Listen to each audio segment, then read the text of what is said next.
Buenas tardes, licenciado. Mi nombre es Cyril Córdoba. Yo voy a hablar sobre el capítulo 2 del libro de Principios de Economía y los comienzos del pensamiento económico preclásico.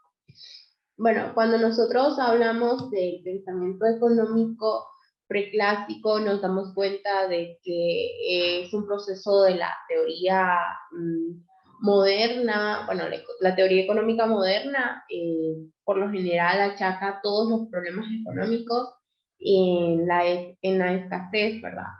Y pues la escasez es el resultado de nuestro deseo de consumir los bienes y los servicios que pueden producir una sociedad de economías modernas que son actualmente en el mercado, pues, y por lo que la teoría económica moderna centra nuestra atención en buscar formas de ayudar. Por lo general, lo que busca más que todo es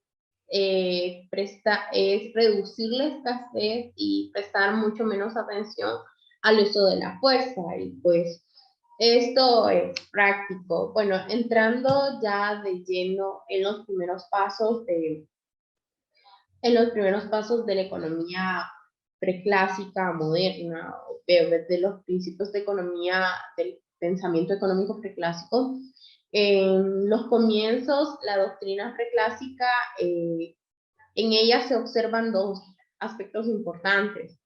Y uno era el nivel de investigación adecuado para analizar la sociedad. Eh, Estos autores creían que no era correcto separar ninguna actividad, por ejemplo, la economía del resto, la propia capacidad de hacer esta separación abstracta. Fue parte del aparato intelectual necesario para el nacimiento de nuestra economía. Y pues los principales eh, autores fueron los griegos y también están los estudiosos árabes, islámicos y sobre todo Santo Tomás de Aquino, que ha sido un precursor no solo de la filosofía, también en la economía. Y ellos rechazaron la separación artificial de las actividades. Con su desarrollo del razonamiento abstracto, aportaron a las ciencias sociales un importante componente básico esencial.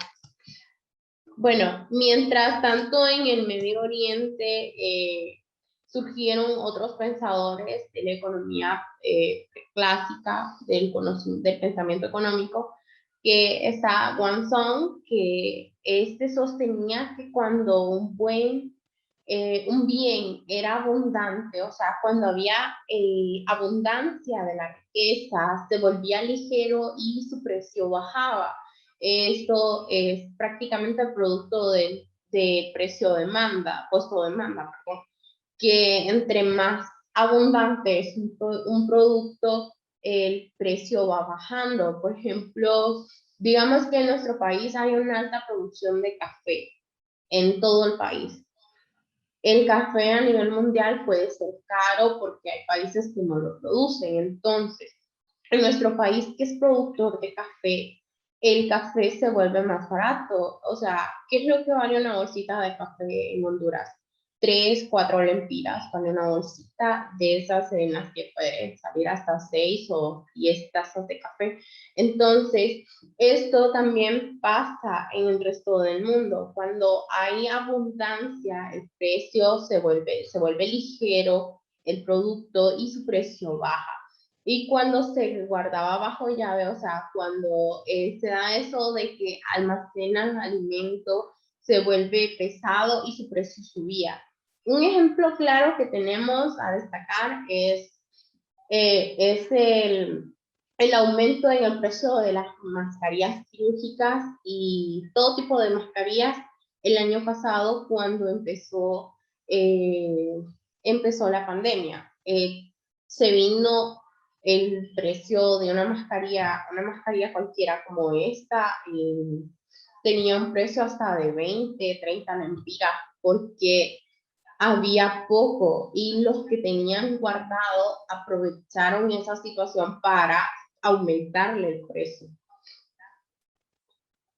Bueno, en la teoría de lo ligero y lo pesado es pues una formulación de la ley de la oferta y la demanda. Y Wang Song también utilizó esta teoría de lo ligero y lo pesado para desarrollar una teoría cuantitativa del dinero, afirmando que cuando el dinero era pesado, su precio subía y los precios de los bienes bajaban. Y cuando era ligero, su precio bajaba. O sea, lo que significa de que los precios de los bienes y servicios aumentaban. Y para detener esas fluctuaciones, aconsejaba que el Estado comparara bienes cuando el dinero fuera pesado, manteniendo así alto el nivel de precios y que se vendiera bienes cuando fuera ligero, manteniendo, o sea, los precios de un bajo nivel. Eso no solo contribuía a estabilizar el nivel de los precios en sí, sino que también generaba ingresos para el Estado. Bueno, en cuanto a la economía, los escritos de Wang Song indicaban que las ideas de oferta y demanda tienen un carácter universal, que va más allá de cualquier época y lugar, que no solo son ideas occidentales impuestas a otras culturas, sino que también son aspectos de la realidad que se manifiestan en todas las estructuras institucionales. Bueno, por lo general la estructura de la economía, de las ideas económicas son universales, o sea, el mismo sistema económico que podemos tener en nuestro país existe a nivel mundial. En nuestro país se considera una república neoliberal o capitalista, entonces a nivel mundial existe también ese modelo económico, aunque también existen otros modelos económicos. Bueno, ahora retomando, ya dejamos de lado el Medio Oriente, que fue uno de los grandes precursores, Wang Song. Entramos a la antigua Grecia. Los griegos son también precursores del conocimiento general, no solo filosófico, también económico. O sea, ellos buscan siempre las alternativas en qué destacar. Y la verdad, gracias a los griegos somos dueños del conocimiento del mundo, por decirlo así. Siodo y Genofonte fueron dos economistas griegos que presentaron oralmente durante el siglo 8 antes de Cristo, presentaron una de las obras más importantes atribuida a Hesíodo, que es una descripción del nacimiento de los dioses. Teogonía es el nombre del relato que él presentó. Según Hesíodo, la escasez no se debe a que los recursos son limitados y que los deseos del hombre son ilimitados, sino que es uno de los males que salieron de la caja de Pandora cuando ésta la abrió.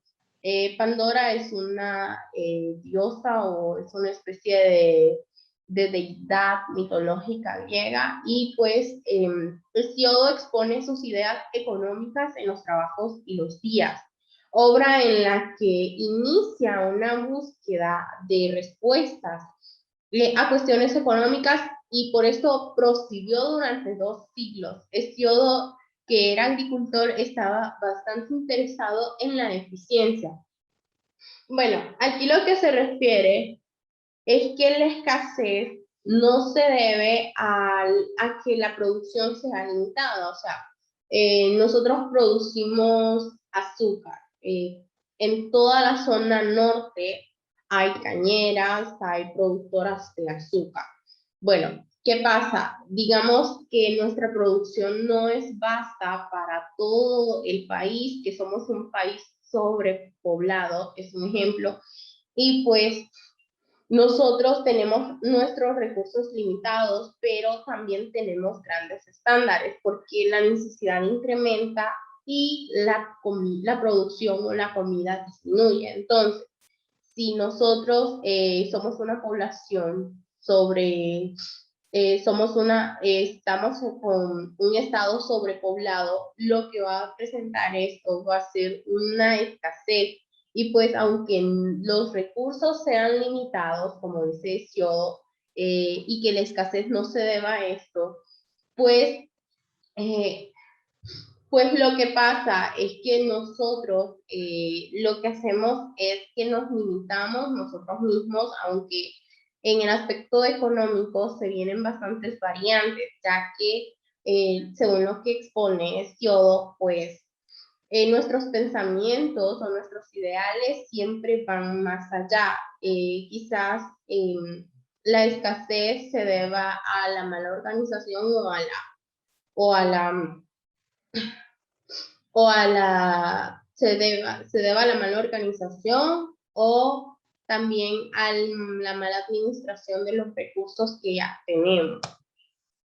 Pues la importancia de los economistas que utilizaron el concepto de eficiencia en diversos contextos es la relación entre la cantidad de producción y la cantidad de factores, que se considera cuando se logra la máxima eficiencia, es cuando se obtiene la mayor cantidad posible de producción con una cantidad dada de factores. Las unidades de medición de la producción y de los factores pueden expresarse en términos físicos.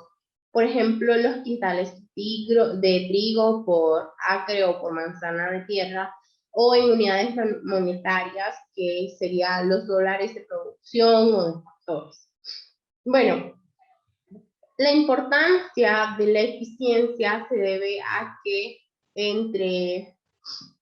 cuando maximizamos nuestra producción o nuestro trabajo, obtenemos una mayor cantidad posible, bueno, ya del producto final, con una cantidad dada de factores. Los factores en este caso serían los beneficios que se obtienen por el producto.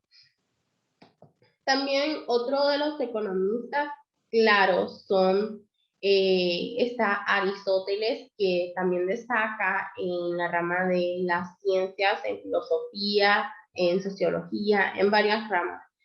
Aristóteles es un importante, bueno, como lo dije, no solo por el pensamiento filosófico, sino también por la influencia que ejerció en las ideas económicas durante el periodo escolástico, perdón, que fueron las ideas de Aristóteles a las que reaccionaron Santo Tomás de Aquino y otros clérigos en el periodo comprendido entre 1300 y 1500, que fue en el periodo de la Ilustración.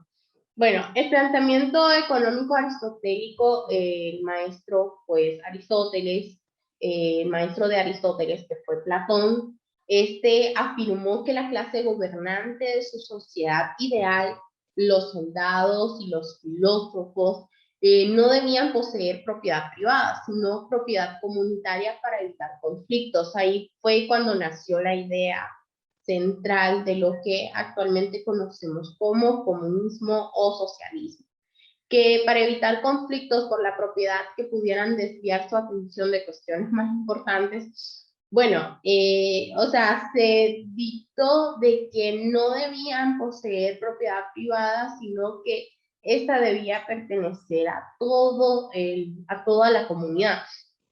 Y para evitar estos conflictos, pues las personas tenían que mantener su atención en cuestiones más importantes. No obstante, Aristóteles creía que la propiedad privada cumplía una útil función, o sea, en la sociedad, que no debía tomarse ninguna medida para limitar la cantidad de propiedad privada.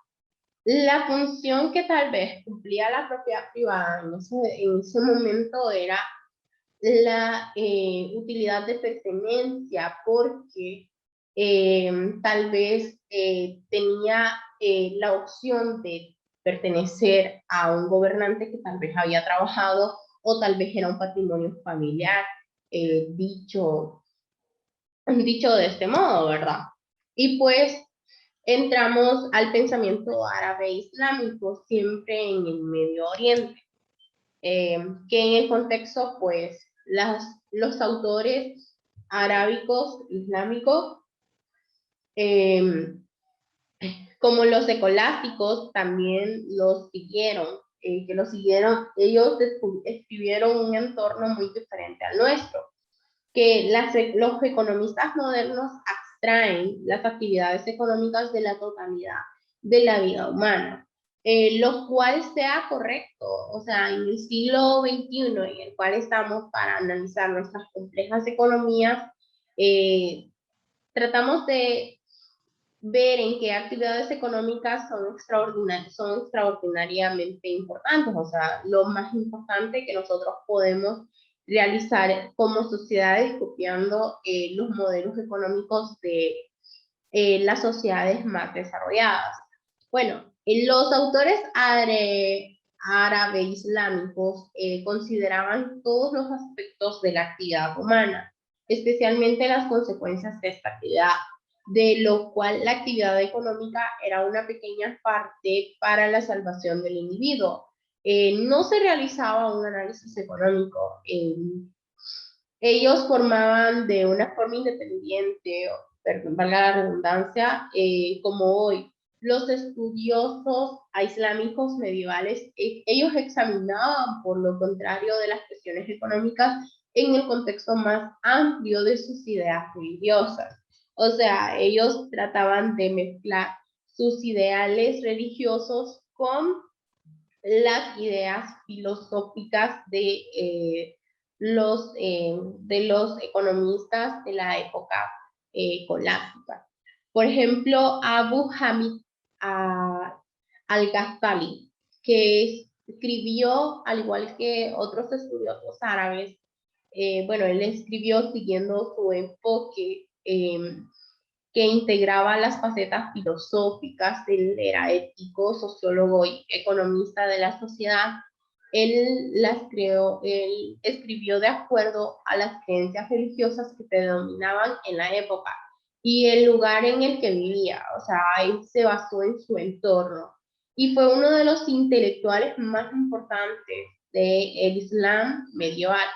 Y también se sabe que sus escritos también influyeron al sacerdote Santo Tomás de Aquino.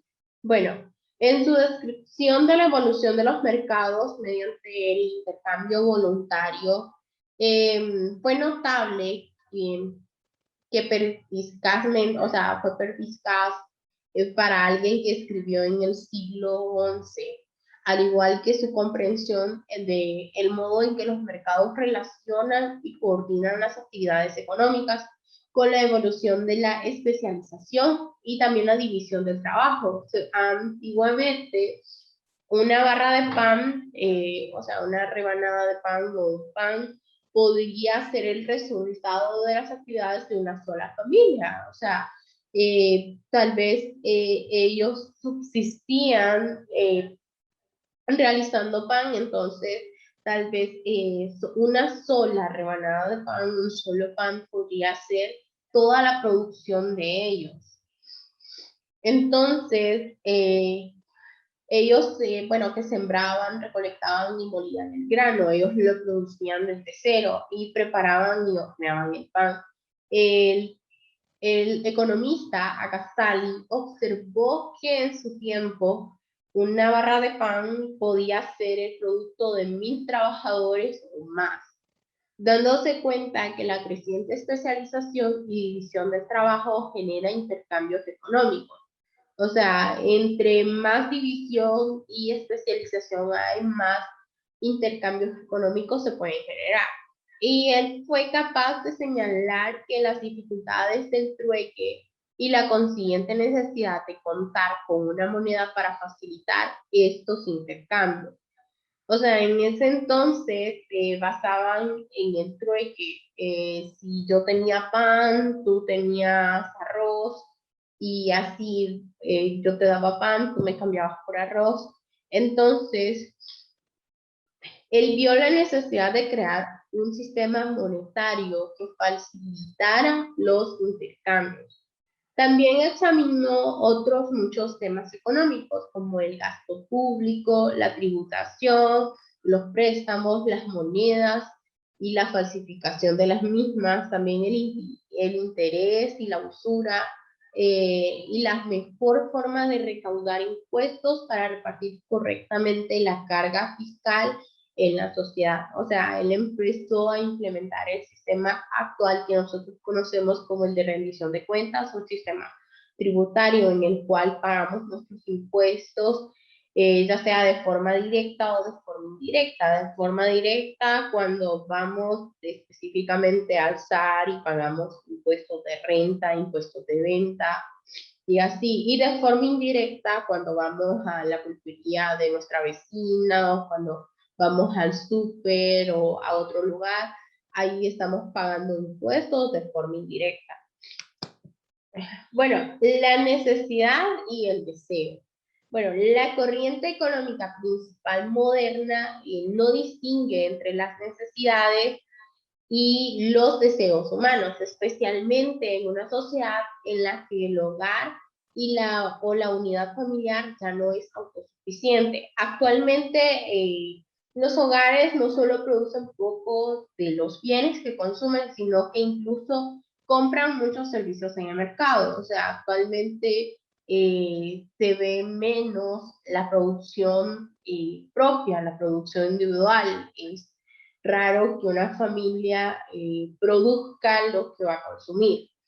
Y con el desarrollo de la especialización y la división del trabajo, el comienzo de los intercambios económicos también se hizo esencial una existencia de un medio de cambio, o sea, el dinero, lo que actualmente conocemos como moneda y dinero. Y según los teóricos ortodoxos modernos, los que se basan en la economía tal como es, en una economía de mercado es objetivamente imposible distinguir entre las necesidades y los deseos. O sea, lo que quiere decir que a veces compramos cosas que no necesitamos y solo es porque las vemos bonitas, nos atraen, o simplemente por querer derrochar el dinero, no encontramos en qué gastar a veces. Entonces tenemos ese problema de que compramos cosas que solo deseamos y que no necesitamos. Y es ahí cuando vienen los endeudamientos, cuando viene la bancarrota, cuando estamos en el fondo de las deudas. Luego está el escolasticismo, que como mejor se comprende es la doctrina económica escolástica, de la cual hablamos antes, que es teniendo en cuenta que el contexto de la época en ese entonces se extiende desde antes de la caída del Imperio Romano, o sea, antes del nacimiento de Cristo, hasta los comienzos del mercantilismo en Europa Occidental. Analizaremos algunas de las principales características de la sociedad que influyeron en la naturaleza y la importancia del escolasticismo. O sea, ahora sí vamos a hablar de Santo Tomás de Aquino. Bueno, al intentar conciliar la doctrina religiosa y la institución de la propiedad privada, también la actividad económica, tuvo que tener en cuenta numerosas afirmaciones bíblicas que condenaban la propiedad privada, la riqueza y la búsqueda del beneficio económico. Bueno, aquí es donde existen algunas contrariedades. Por su parte, eh, no quiero meterme mucho en este tema, sabemos que en Honduras está bien pegada, bien plegada por las religiones, o sea, la religión católica y la religión evangélica son las más predominantes en el país. Entonces, existe una contrariedad porque la iglesia evangélica como la iglesia católica defienden la propiedad privada.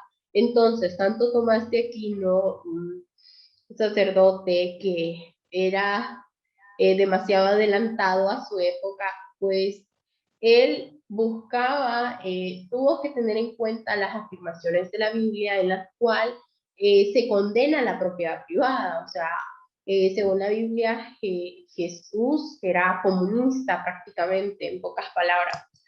Bueno, la influencia de Santo Tomás de Aquino, basándose en el Nuevo Testamento, los primeros cristianos pensaban que la propiedad comunitaria era acorde con la ley natural y que la propiedad privada no se ajustaba a este ideal.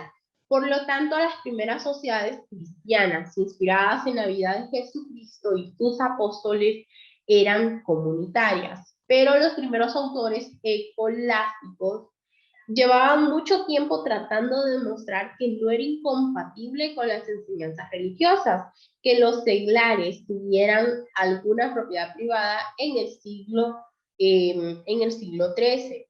Después de que se introdujeran de nuevo a los escritos de Aristóteles en Europa Occidental, Santo Tomás de Aquino, adaptando el pensamiento aristotélico a sus propios escritos, fue capaz de argumentar convincentemente que la propiedad privada no era contraria a la ley natural. O sea, él tuvo que descartar su teoría basándose en el Antiguo Testamento de la Biblia, de que la propiedad privada era contraria o era una aberración. Entonces existe siempre esta pequeña contrariedad porque la Biblia fue escrita en dos partes, ¿no? El Antiguo Testamento, que fue escrito antes de la llegada de Jesús, y el Nuevo Testamento, que fue escrito durante el periodo de tiempo en que Jesús vivió. Bueno, la relevancia del escolasticismo.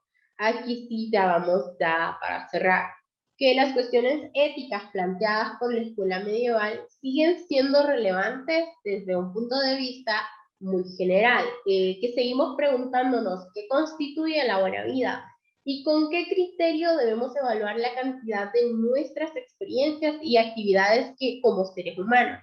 Bueno, las relaciones con nuestra familia, con nuestros amigos, en cierta forma las buenas obras y los grandes ideales son aspectos de nuestra vida que no son económicos.